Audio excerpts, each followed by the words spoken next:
नमस्कार साथियों, आप सभी का स्वागत है मेरे चैनल एजुकेशन विद यशवी में। तो आज का जो हमारा टॉपिक है वो हमारी लास्ट वीडियो से ही को रिलेटेड है कि प्रभावी संचार। कल हमने बात की थी कम्युनिकेशन की, कम्युनिकेशन क्या होता है, उसके टाइप्स क्या होते हैं। आज हम इफेक्टिव कम्युनिकेशन के बारे में बात करेंगे और साथ ही साथ हम इसके बहुत ही इम्पोर्टेंट मॉडल टुकमैन का जो एक मॉडल है कम्युनिकेशन से रिलेटेड, आज हम उस पर भी चर्चा करेंगे। और सबसे इम्पोर्टेंट बात, ये जो टॉपिक है ये भी नेट जेआरएफ के लिए, सीटेट, बीएड, एवेट की परीक्षाओं के लिए बहुत ही ज़्यादा इम्पोर्टेंट टॉपिक है। तो प्लीज़ ऐसे ही इम्पोर्टेंट टॉपिक्स को कवर अप करने के लिए साधारण और सरल भाषा में पॉइंट टू पॉइंट मेरे चैनल एजुकेशन विद यशवी को ज़रूर सब्सक्राइब कर लीजिए।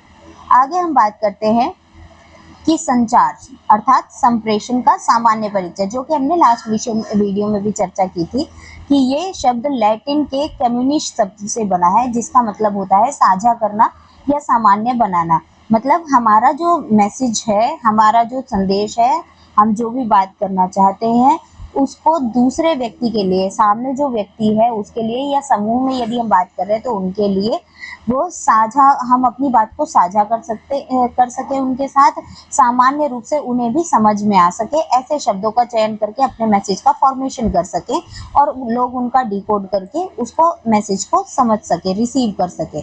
इसके मूल सिद्धांत की बात करें तो यह दो या दो से अधिक व्यक्तियों के बीच सूचनाओं, विचारों, भावनाओं और तथ्यों का लेन देन है, आदान प्रदान है, कि एक सतत और द्विमार्गी प्रक्रिया है। जैसे कि हमने कल विशेषताओं के बारे में भी बात की थी, कम्युनिकेशन की जो विशेषता है कि ये द्विमार्गीय प्रक्रिया है और ये एक सतत प्रक्रिया है। तो इस प्रक्रिया में तथ्यों, भावनाओं और सूचनाओं का दो या दो से अधिक व्यक्तियों के बीच उनका आदान प्रदान होना संप्रेषण कहलाता है। आज हम बात करेंगे संप्रेषण के मूल तत्व कौन से हैं, कोर एलिमेंट कौन से हैं। कल हमने स्टेप बाय स्टेप 7 स्टेप्स में इसको एक कोड के रूप में, एक टिप्स के रूप में, एक ट्रिक के रूप में हमने याद किया था कि सुंदर ने इंग्लिश में मैसेज बनाया, कुरियर से भेजा, राम ने डिकोड किया और फीडबैक दिया। तो ये जो 7 स्टेप्स थे इसके, सुंदर मतलब सेंडर, इंग्लिश मतलब एनकोड करना, इनकोड करना, उसके बाद सुंदर ने इंग्लिश में मैसेज बनाया मतलब अपने शब्दों से मैसेज फॉर्म करना, फिर एक चैनल बनाना है अर्थात माध्यम चुनना कि आपका मैसेज कैसे दूसरे तक जाएगा, फिर रिसीवर तक वो मैसेज पहुंचना, रिसीवर के द्वारा डिकोड करना और फीडबैक प्रदान करना। तो ये 7 स्टेप्स में संप्रेषण को हमने देखा था। आज हम इनके मूल तत्व की बात करेंगे कि उन 7 स्टेप्स में मोस्ट इंपॉर्टेंट जो कोर एलिमेंट है कम्युनिकेशन के वो क्या क्या है। पहला है प्रेषक। यदि कोई आपको संदेश भेजने वाला ही नहीं रहेगा, कोई उस संदेश को उसका फॉर्मेशन करने वाला ही नहीं रहेगा, तो संप्रेषण संभव है नहीं। तो प्रेषक इसका कोर एलिमेंट है। उसके बाद बात करें संदेश की, तो आपका जो मुख्य विचार है या आप क्या सोच रहे हैं, आप जो मेनली बात जो कहना चाहते हैं वो सामने वाले तक पहुंचे, तो वो जो बात है उसको एक मैसेज के फॉर्म में बनाना, क्रिएट करना कोर एलिमेंट है। उसके बाद बात करें चैनल की, मतलब माध्यम की, कि वो जो मैसेज है वो किस प्रकार से जाएगा। मतलब सेंडर ने मैसेज तो बना लिया, पर अब वो एक्सपेक्ट करे कि बिना ये मैसेज भेजे ही रिसीवर मुझे फीडबैक दे, ये पॉसिबल नहीं है। तो आपको एक चैनल बनाना पड़ेगा, मतलब एक माध्यम चुनना पड़ेगा जिसके द्वारा सामने वाले तक आपका जो मैसेज है वो पहुंचेगा। तो वो माध्यम चुनना। फिर उसके बाद प्राप्तकर्ता, रिसीवर, कि आपने जो विचार भेजे हैं अगर उसको प्राप्त करने वाला प्राप्तकर्ता ही नहीं होगा, या आप जिसको भेजना चाह रहे हैं उसकी जगह कोई और प्राप्तकर्ता होगा, तो आपके मैसेज का जो प्रभाव पड़ना चाहिए वो पड़ेगा नहीं पड़ेगा। तो इसलिए रिसीवर भी कोर एलिमेंट है। उसके बाद बात करते हैं मौखिक संचार की, वर्बल कम्युनिकेशन की। हमने कल भी बात की थी कि वर्बल कम्युनिकेशन मौखिक भी होता है और लिखित भी होता है। उच्चरित या मौखिक संवाद क्या होता है कि आमने सामने बैठकर आप चर्चा कर रहे हैं, बातचीत कर रहे हैं, ध्वनि के माध्यम से और मौखिक उच्चारण के माध्यम से आप एक दूसरे की बातों को समझ रहे हैं, सुन रहे हैं, फीडबैक प्रदान कर रहे हैं।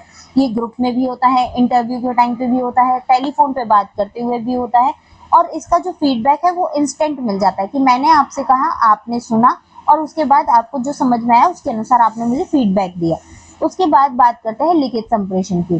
तो अपने शब्दों को, अपने मैसेज को यदि मैं लिख कर भेजती हूँ तो वो पत्र के द्वारा भी जा सकता है, ईमेल के द्वारा भी जा सकता है। आजकल सोशल मीडिया के बहुत सारे प्लेटफॉर्म्स हैं जहाँ पर मैं अपने विचारों को लिखित रूप में पोस्ट कर सकती हूँ, जैसे ब्लॉगिंग हो गया, व्हाट्सएप इत्यादि हो गया, मैसेज करना इत्यादि हो गया, स्टेटस पुट करना इत्यादि। ये जो कार्य है ये सब लिखित संप्रेषण के ही उदाहरण है। और अगर फॉर्मल वे की बात करें तो शोध पत्र, रिपोर्ट, पाठ्य सामग्री जो है ये सब लिखित संप्रेषण में आती है। ये अधिक प्रामाणिक और औपचारिक होती है।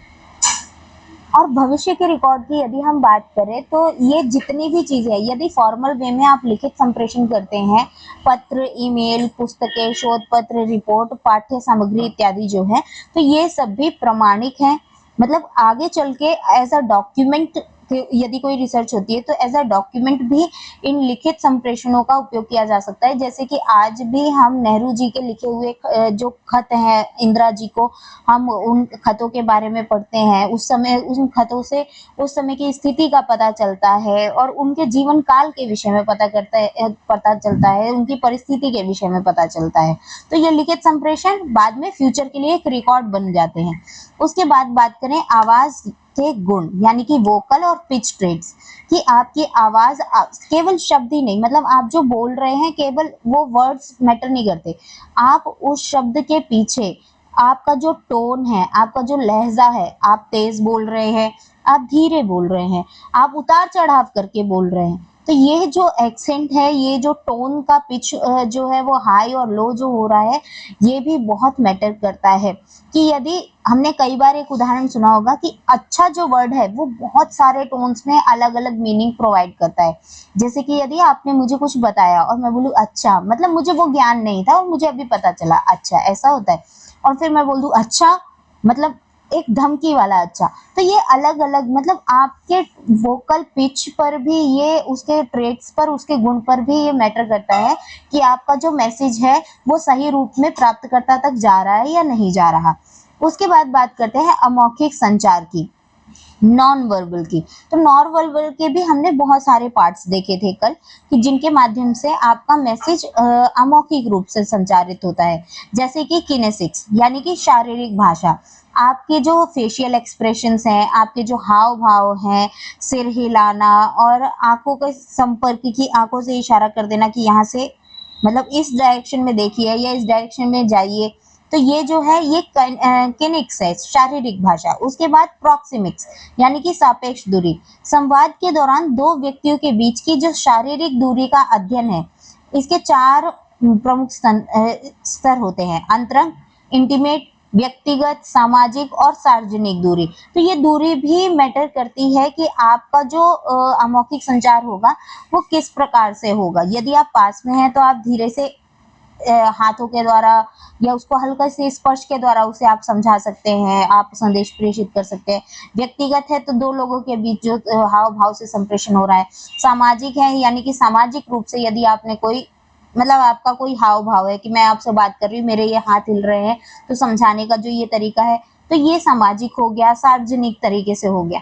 उसके बाद बात करें और सामाजिक और सार्वजनिक दूरी की यदि बात करें, तो यदि कई बार क्या होता है, भीड़ में यदि हमें किसी से विशेष रूप से बात करनी है, तो उस भीड़ में यदि हम आवाज मारते हैं और सब लोगों को कंफ्यूजन होती है कि आप किससे बात कर रहे हैं, तो हम इशारा करते हैं कि वो, मतलब ये जो हमने इशारा किया, जो उसे पॉइंट आउट किया है, वो दूरी के हिसाब से वो भी नॉन वर्बल है। उसके बाद बात करें पैरा लैंग्वेज की, तो जो कि अभी हमने बात की कि आपकी पिच, आपका बोलने की जो स्पीड है वो, और आप कहाँ पे पॉज ले रहे हैं, कहाँ पर आप पॉज नहीं ले रहे हैं, कहाँ आपका उच्चारण का जो टोन है, जो पिच है, वो हाई हो रहा है, लो हो रहा है, उतार चढ़ाव कैसा आ रहा है, तो ये जो बोलने के तरीके हैं ये पैरा लैंग्वेज, पराभाषा कहलाता है। सॉरी, यहाँ पर ये गलत लिखा हुआ है, यहाँ पे पराभाषा है। उसके बाद बात करते हैं इनके और जो अदर चैनल्स हैं, अदर जो माध्यम है अमौखिक संचार के, तो ये है हैप्टिक्स, स्पर्श भाषा, मतलब स्पर्श के माध्यम से संवाद कर रहा है। जैसे कि शाबाशी देने के लिए जब हम पीठ थपथपाते हैं, किसी से हाथ मिलते हैं, किसी से गले मिलना, अपने मित्रों के साथ बैठकर जो हाई फाई का जो इशारा होता है, हाथ मिलाने का जो तरीका होता है, जो विश्वास और सहानुभूति जैसे भावों को डायरेक्ट करते हैं, आदर सम्मान का जो भाव है वो जो आता है, तो वो हैप्टिक्स है। उसके बाद बात करें हैप्टिक स्पर्श भाषा में चरण स्पर्श करना भी आ जाता है साथियों। उसके बाद बात करें क्रोनेमिक्स, तो समय भाषा यानी कि संवाद में समय की पाबंदी और समय के उपयोग का अध्ययन। मतलब आप जो बात कर रहे हैं कि समय पर आना जाना और उससे आपकी गंभीरता दिखती है कि आप इस काम को लेकर कितना सीरियस है। मीन्स आप यदि ऑफिस टाइम पर जा रहे हैं, टाइम से निकलते हैं, वहां आपकी सिंसियरिटी दिखती है। कोई व्यक्ति बहुत लेट जा रहा है और जल्दी निकल रहा है, तो वहां उसकी सिंसियरिटी में उसके जो ऑफिशियल जो उसका एक चरित्र होना चाहिए उस पर प्रश्न चिन्ह लग जाता है कि ये व्यक्ति अपने काम को लेकर सीरियस नहीं है, इत्यादि जो संवाद आप लोगों के लिए होने लगते हैं या उस व्यक्ति के लिए होने लगते हैं जो समय का ध्यान नहीं रखता है। उसके बाद बात करें इंद्रिय व भौतिक संप्रेषण, तो ऑल्फैक्टिक्स मतलब गंध भाषा, गंध या परफ्यूम के माध्यम से अचेतन रूप से व्यक्त की जाने वाली भावनाएं या प्रभाव। मतलब आपने एकदम से आपको कोई स्मेल आई तो आपका एक एक्सप्रेशन निकल के आता है तुरंत। मान लीजिए आप कूड़ेदान के बगल से जा रहे हैं तो वहां की जो स्मेल होती है उससे आपको आप उसे अच्छा फील नहीं करते तो आपका एक एक्सप्रेशन निकल के आता है। यदि कोई अच्छा परफ्यूम लगा के कोई जा रहा है तो उससे एक रिलैक्सेशन वाला एक्सप्रेशन निकल के आता है, तो वो भी एक संप्रेषण का भाव है। उसके बाद बात करें भौतिक वस्तुओं की, तो आपके वस्त्र, गहने, हेयर स्टाइल, व्यक्ति की जो सजावट है वो बिना बोले उसकी पृष्ठभूमि यानी कि वो कहाँ से बिलोंग करता है चीजें या उसकी संस्कृति कैसी है, उसका पद कैसा है, ये सब मैटर करता है। मीन्स ये देखिए कि डॉक्टर की वेशभूषा, टीचर्स की वेशभूषा, लॉयर्स की जो वेशभूषा है, तो वेशभूषा पे डिपेंड करता है कि वो किस पृष्ठभूमि से आता है।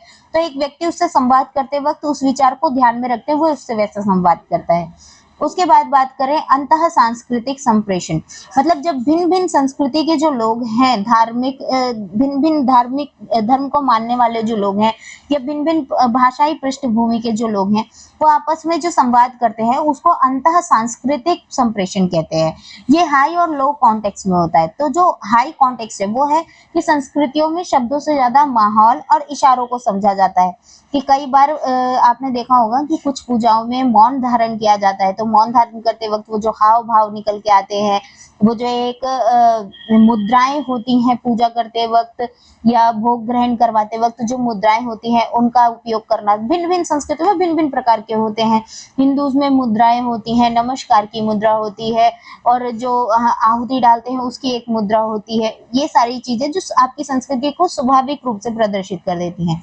और उसके बाद बात करें मॉडर्न्स की, तो उन लोगों के यहाँ जो नमाज पढ़ते वक्त जो उनका शारीरिक जो क्रियाकलाप होता है, वो सिख लोगों के यहाँ यदि बात करें तो वो लोग गुरुद्वारे में जाते वक्त जो मत्था टेकना है और जो सर को ढकना है इत्यादि जो कार्य हैं, वो उनकी पगड़ी इत्यादि जो है, तो वो एक माहौल क्रिएट करती हैं, जो एक इशारा है कि वो उनकी संस्कृति क्या है, वो किस संस्कृति से बिलोंग करते हैं और उनकी संस्कृति में क्या क्या कार्य होते हैं, वो किस चीज को कैसे प्रदर्शित करते हैं। उसके बाद यदि बात करें लो कॉन्टेक्स्ट की, तो संस्कृतियों में सीधा और स्पष्ट बोलना, मतलब यदि आप और मैं बात कर रहे हैं अपनी अपनी संस्कृति के विषय में, तो हम स्पष्ट रूप से जो भी बात कर रहे हैं कि मेरी संस्कृति में ऐसा होता है, आप बोल रहे हैं मेरे यहाँ ऐसा होता है, तो वो जो हम अपने यहाँ के धार्मिक या रिचुअल्स की बात करें या अपनी लैंग्वेज की बात करें कि यहाँ ऐसा बोला जाता है, वहाँ ऐसा बोला जाता है, तो इन शब्दों की यदि बात करें, भाषाओं की यदि बात करें, यदि स्पष्ट रूप से ये संचार चल रहा है तो ये लो कॉन्टेक्स्ट है। और यदि आपको किसी प्रतीक के द्वारा, मतलब आप इससे समझ लीजिए किसी प्रतीक को देखकर, किसी इशारे को देखकर, किसी माहौल को देखकर समझना थोड़ा दिमाग के लिए हाई लेवल वाली बात हो जाती है कि क्या इसका मतलब यही होगा, तो ये हाई कॉन्टेक्स्ट चला गया। लो कॉन्टेक्स्ट मतलब आपको ज्यादा मेहनत नहीं करनी पड़ती, आप दोनों आपस में बात कर रहे हैं और आपका जो संदेश है उससे आप एक दूसरे की संस्कृतियों के विषय में जान रहे हैं, तो वो लो कॉन्टेक्स्ट है। उसके बाद बात करें कि अंतः सांस्कृतिक संप्रेषण की जो मुख्य बाधा है वो क्या है, तो वो सबसे बड़ी बाधा ये है कि हर कोई अपनी संस्कृति को सर्वश्रेष्ठ मानता है और दूसरों को नीचा समझना इस संसार की सबसे बड़ी रुकावट है। एक बात याद रखिए, हमारे शास्त्रों में लिखा है कि सर्वधर्म समभाव, हर एक धर्म के प्रति समान भाव रखना, आदर सम्मान का भाव रखना। आप अपने देवता को पूजते हैं तो आप दूसरे के देवता का अनादर न करें। आप अपने देवता को पूजते हैं, पूजनीय है आपके लिए, तो आप उनका भी सम्मान कीजिए। हाँ, कोई आपको ये नहीं कह रहा कि आप उनकी जाके आरती कीजिए, आप उनकी प्रार्थना कीजिए, लेकिन यदि वो सामने है तो आपको उनके प्रति आदर भाव आपके मन में होना चाहिए।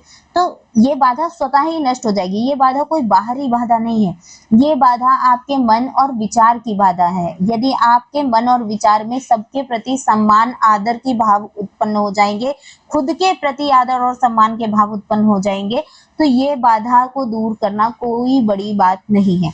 उसके बाद बात करते हैं जिसके बारे में हमने स्टार्टिंग में बात की थी कि टुकमैन का जो मॉडल है, टुकमैन का मॉडल है समूह संचार का मॉडल, ग्रुप डायनामिक्स। तो ये 5 स्टेप्स में चलता है। पहला है फॉर्मिंग, मतलब एक ग्रुप बना, उसमें जो सदस्य होते हैं वो थोड़ा सा पहले झिझकते हैं, संकोच करते हैं बातचीत करने में, और बहुत फॉर्मल ग्रुप बनता है। फिर उसके बाद होता है स्टॉर्मिंग, यानी कि द्वंद्व होता है, लोगों के विचार होते हैं, भिन्न भिन्न प्रकार के भिन्न भिन्न विचारों के लोग होते हैं एक ग्रुप के अंदर, तो उनके अंदर नेतृत्व को लेकर, नियमों को लेकर, अलग अलग टॉपिक्स को लेकर मतभेद उत्पन्न होते हैं। उसके बाद नॉर्मिंग, अब ये देखिए फॉर्मिंग यानी कि किसी को फॉर्मेशन हो रहा है, स्टॉर्मिंग यानी कि तूफान मतलब द्वंद्व, और नॉर्मिंग मतलब नॉर्मलाइज, एक नॉर्मल चीज क्या है सबके लिए जिस पर सब आके हाँ करेंगे, तो वो मतभेद सुलझते हैं और आपसी सहयोग से नियमों का या नेतृत्व कौन करेगा इत्यादि जो पद हैं उन सबका एक निर्णय किया जाता है, एक मानक जो नॉर्मलाइज किया जाता है, एक मानक निर्धारित किया जाता है, वो आता है नॉर्मिंग के अंदर। उसके बाद आता है परफॉर्मिंग, मतलब परफॉर्म करना, आपने जो नियम बनाए नॉर्मिंग के अंदर, मानक के अंदर, उनको परफॉर्म करना, समूह के लक्ष्य प्राप्ति के लिए एकजुट होकर प्रदर्शन करना, कि आपने नियम बनाए अर्थात आपने जो अपने समूह के लक्ष्य बनाए कि हम ये कार्य ऐसे करेंगे, तो उन कार्यों को करना, व्यवहारिक रूप में कार्य करना परफॉर्मिंग है। उसके बाद है एडजॉर्निंग, मतलब कार्य पूरा होने पर समूह का समापन हो जाता है, कि वो समूह स्वतः स्वतः अपने अपने जीवन में, वो लोग जो समूह में इकट्ठा होते हैं वो अपने अपने जीवन के कार्य में संलग्न हो जाते हैं। ये सिर्फ एक प्रक्रिया है जो समूह संचार की, कभी भी किसी भी टॉपिक को लेकर यदि कोई समूह एकजुट होता है तो वो किस प्रकार से कार्य करता है। पहले फॉर्मेशन होता है उस ग्रुप का, फिर द्वंद्व होते हैं उस ग्रुप में, मतभेद होते हैं, फिर उसके बाद लास्ट में वो किसी एक चीज पर आकर एग्री करते हैं, फिर उस चीज को परफॉर्म करना, और फिर उसको कार्य को संपूर्ण हो जाने के बाद सब अपने अपने कार्य में संलग्न हो जाते हैं। तो फॉर्मिंग, स्टॉर्मिंग, नॉर्मिंग, परफॉर्मिंग, एडजॉर्निंग, ये 5 स्टेप्स जरूर याद कर लीजिएगा। टुकमैन का मॉडल है FSNPA, FSNPA, ठीक है, फसन का पीए, फसन का पीए। तो फॉर्मिंग, स्टॉर्मिंग, नॉर्मिंग, परफॉर्मिंग, एडजॉर्निंग, ठीक है। उसके बाद बात करते हैं, यही जो हमने समूह संचार की बात की अभी, ये देखिए टुकमैन का जो मॉडल है, नाम भी याद रखिएगा, समूह संचार ग्रुप डायनामिक्स, टुकमैन ग्रुप डायनामिक्स। तो जो टुकमैन का समूह संचार नेटवर्क है वो कार्य कैसे करता है, तो उसके यदि फॉर्मल नेटवर्क की बात करें तो फॉर्मल नेटवर्क होता है चेन, की संदेश ऊपर से नीचे तक एक सीक्वेंस में आ रहा है, कि ये एक व्यक्ति ने ऐसे बोला, फिर उसने ऐसे ऐसे ऐसे। एक ऑफिशियल लेटर भी यदि ऐसा होता है कि पहले कोई ऑफिशियल अनाउंसमेंट करनी होती है, तो जो मिनिस्टर्स होते हैं, एजुकेशन मिनिस्टर होगा, वो हमारे वीसी चांसलर्स को बताएगा, फिर वो चांसलर्स अपने टीचर्स को बताएंगे, फिर वो टीचर्स अपने स्टूडेंट को बताएंगे। तो ये जो पदानुक्रम में एक चेन चलती आ रही है, एक श्रृंखला चलती आ रही है, तो ये चेन नेटवर्क कहलाता है। इसके बाद बात करें व्हील की, तो एक केंद्रीय नेता सभी सदस्यों को सीधे नियंत्रित करता है, कि सीधे सीधे मैं इस मतलब यदि कोई एक व्यक्ति ग्रुप का लीडर है तो वो सीधे सीधे अन्य सदस्यों को नियंत्रित करता है। जैसे कि कोई पार्टी लीडर होता है तो कोई प्रेसिडेंट बनता है, तो बाकी जो मिनिस्टर्स हैं वो उसके कहने पर कार्य करते हैं। उसके बाद बात करें ऑल चैनल्स की, तो सभी सदस्य स्वतंत्रता पूर्वक संवाद करते हैं, कि आप एक ग्रुप में बैठे हैं, ये विचार है, अब इस विचार पर सभी लोग अपने अपने विचार स्वतंत्रता पूर्वक रख सकते हैं। उसके बाद बात करें अनौपचारिक, यानी कि ग्रेपवाइन, जो कि हमने कल भी बात की थी, जनश्रुति, अफवाहें। ग्रेपवाइन जैसे एक अंगूर होता है ना, कि इधर से शुरू हुआ, किधर फिर एक एक एक एक एक एक ऐसे करके एक लता बन जाती है अंगूर की, तो वैसे ही अफवाहों की बात होती है ग्रेपवाइन में, कि इसमें अफवाहें बहुत जल्दी फैलती हैं। जैसे कि आपने देखा होगा जो बहुत सारी चीजें हैं कि गांव वगैरह में यदि एक मैसेज किसी को देना हो तो एक व्यक्ति ने किसी को कह दिया, फिर उसने उसको कह दिया, मसाले लगा के फिर ऐसे ऐसे बात कम्युनिकेट होती रहती है, लेकिन इस पर विश्वास नहीं किया जा सकता कि हाँ जो बात है वो वास्तविकता में ऐसी रही होगी कि नहीं रही होगी। ठीक है। उसके बाद सेफ्टी वेल की बात करें तो ये कर्मचारियों के मानसिक तनाव को कम करने में सहायता करता है कि लोग अपने दिल की भड़ास निकाल के, अपने दिल की सारी बातें करके अपने आप को एक मानसिक तनाव से रहित कर लेते हैं। उसके बाद बात करते हैं कि कक्षा संचार की प्रक्रिया, कि क्लासरूम प्रोसेस कैसा होता है संप्रेषण का। तो संप्रेषण कल भी हमने बात की थी लास्ट वीडियो में कि ये द्विमार्गीय है संप्रेषण। ये संवादात्मक प्रक्रिया है जहाँ फीडबैक भी उतना ही इम्पोर्टेंट है जितना मैसेज इम्पोर्टेंट है। तो 70% जो सक्रिय संवाद से छात्रों को सीखने की क्षमता बढ़ जाती है। मीन्स अगर क्लास में 70% जो आपकी क्लास है 1 घंटे में, यदि 75% क्लास आपकी संवादात्मक क्लास है जहाँ पर छात्र आपसे बात कर सकते हैं, शिक्षक छात्रों से बात करता है, विचार साझा होते हैं, तो वहाँ पे छात्र बहुत जल्दी चीज़ों को सीखते हैं।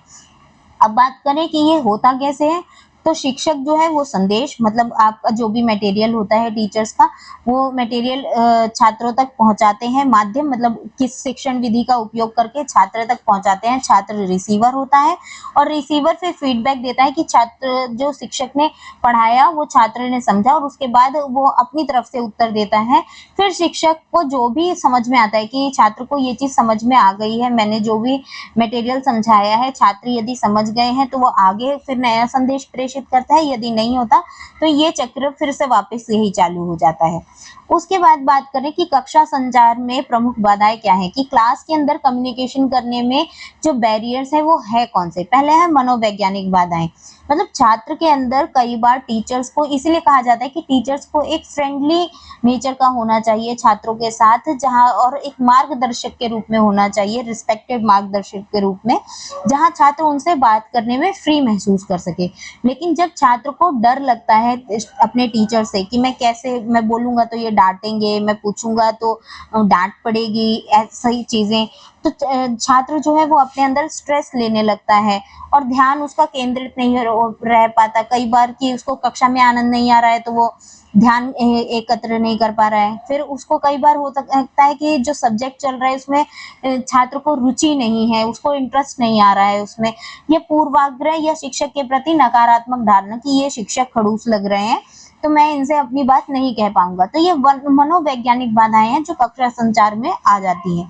उसके बाद बात करें भौतिक बाधाओं की, तो भौतिक बाधाएं क्या होती हैं, जो आपके विद्यालय में छात्रों के लिए, शिक्षकों के लिए, पठन पाठन के लिए जो संसाधन होने चाहिए वो यदि प्राप्त ना हो तो वो भौतिक बाधाएं हैं। जैसे कक्षा के बाहर बहुत ज्यादा शोर हो रहा है, बैठने की स्थिति ठीक नहीं है, बेंचेस बार बार हिल डुल रहे हैं, और व्यवस्था खराब है, पंखे नहीं चल रहे हैं, छत टपक रही है, और रोशनी अच्छी नहीं आ रही है, और कक्षा छोटी है लेकिन छात्र बहुत सारे, तो ये भौतिक बाधाएं हैं।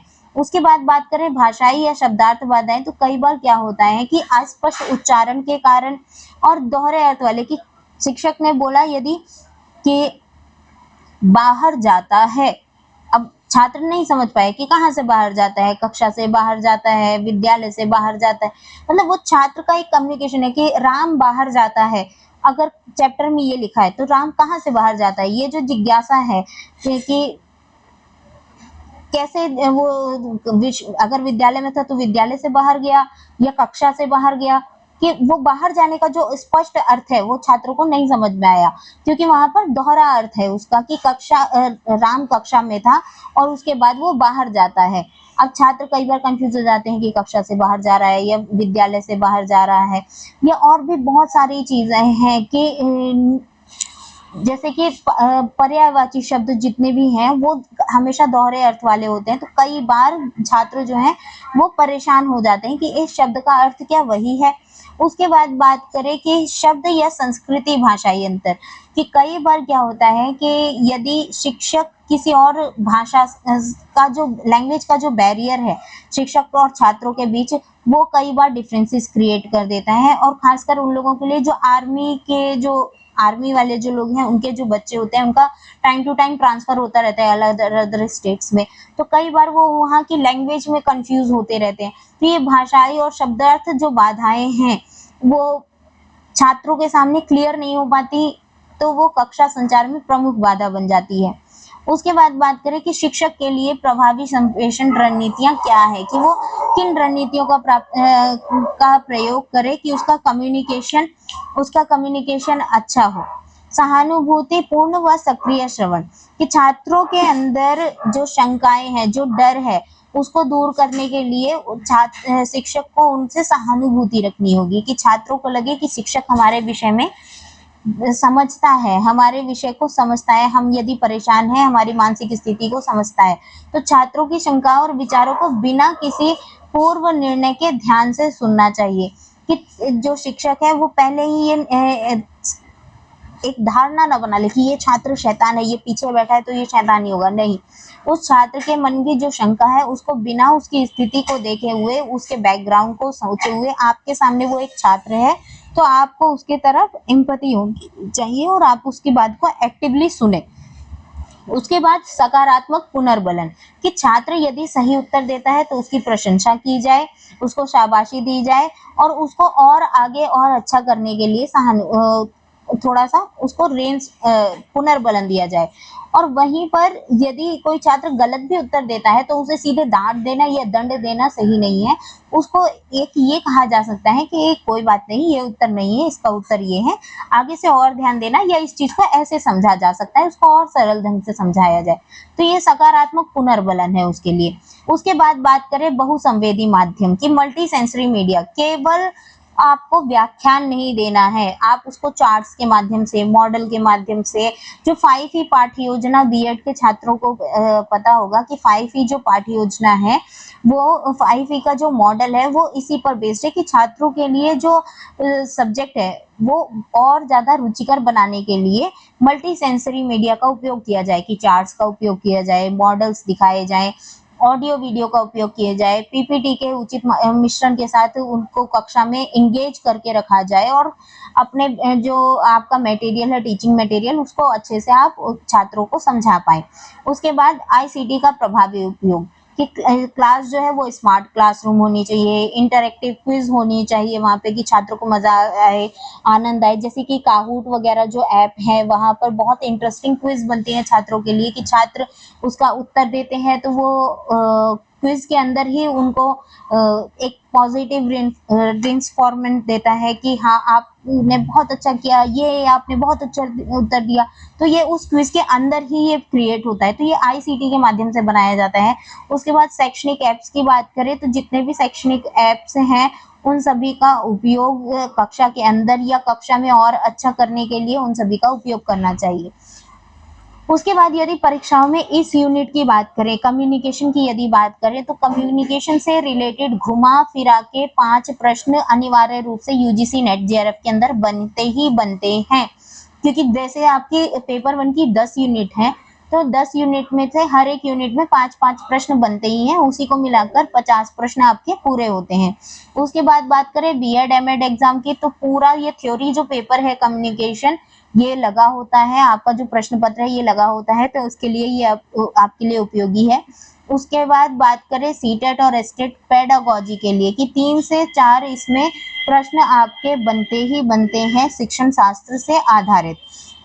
और परीक्षा के दृष्टिकोण से यदि बात करें तो अमौखिक संप्रेषण के जो प्रकार हैं, किनेक्स, प्रॉक्सिमिक्स और हैबिटेट्स, ये सारी चीजें, और क्लासरूम में होने वाले जो बैरियर्स हैं ये सबसे ज्यादा पूछे जाते हैं, ये हॉट टॉपिक्स हैं। जरूरी नहीं है ये स्पष्ट रूप से पूछे जाए, ये शब्दों को घुमा फिरा के भी प्रश्नों का निर्माण किया जा सकता है। तो इनका जो मेन ये कहना क्या चाहते हैं उस कॉन्सेप्ट को समझिए और आपका प्रश्न क्या पूछ रहा है उसको समझने का प्रयास कीजिए। यदि आप प्रश्न समझ जाते हैं कि आखिर उस प्रश्न में क्या पूछा गया है तो उसका उत्तर देना 50% सरल हो जाता है। और सबसे इम्पोर्टेंट कार्य, यदि कोई भी आपको इस टॉपिक से रिलेटेड कोई भी चर्चा है या कोई शंका है, कोई डाउट्स हैं, कोई क्वेरीज हैं, तो आप प्लीज उसे कमेंट में जरूर लिखिए। मैं अपनी कोशिश यथा हो सकेगी वैसी कोशिश करूंगी इसका समाधान निकालने की। और सबसे इम्पोर्टेंट, आप लोग वीडियोस देख रहे हैं, सब्सक्राइब नहीं कर रहे हैं चैनल को, तो प्लीज सब्सक्राइब कीजिए मेरे चैनल को और मुझे ऐसे ही सपोर्ट करते रहिए। और जो भी छात्र सीटेट की परीक्षा की तैयारी कर रहे हैं, यूजीसी नेट की परीक्षा की तैयारी कर रहे हैं, बीएड एमएड में जाने की तैयारी कर रहे हैं, तो ये उनका एक बेसिक प्लेटफॉर्म हो सकता है बीएड एमएड वालों के लिए कि आगे आपको यही पढ़ना है तो आप अपना बेस मजबूत बना के चलिए। तो ये सारे टॉपिक्स आपके लिए बहुत ज़्यादा उपयोगी होंगे, अभी के लिए भी और आगे भविष्य के लिए भी। आप सभी का बहुत-बहुत धन्यवाद। प्लीज़ मेरे चैनल को लाइक कीजिए, इस वीडियो को लाइक कीजिए, शेयर कीजिए और सब्सक्राइब कीजिए। आपका बहुत-बहुत धन्यवाद। फिर मिलते हैं।